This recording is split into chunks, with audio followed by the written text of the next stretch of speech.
Para sa mga Kristiyano dyan, alam niyo po ba na sa Matthew chapter 16 verse 24, meron pong commandment o requirements ang Panginoon Jesus Christ. Ang sabi po doon, if any man will come to me, let him deny himself.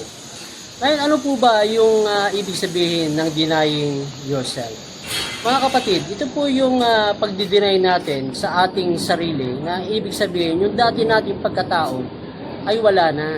Kasi yung dati po nating pagkatao, ito po ay makalaman. Yung dati nating self ay dapat iba na sa pananaw natin ngayon. Yung dati nating will ay dapat hindi na natin ginagawa. Iba na po yung ating pananaw. Ang pananaw po natin ngayon ay ang will na po ng Panginoon ang dapat natin ginagawa. Alam niyo po ba kung bakit, mga kaibigan, mga kapatid? Kasi kung hindi po natin dinideny ang ating sarili, ay hindi po nakakapag-manifest ang Panginoong Jesus sa ating buhay at patuloy natin siyang tinatalian at hindi nagkakaroon siya ng kapangyarihan dito sa ating buhay. Kaya mga kaibigan, mga kapatid, i-deny po natin ang ating sarili para umabot po tayo doon sa pagsamba na ninanais natin dito sa ating buhay bilang isang Kristiyano. Magpalain po tayo.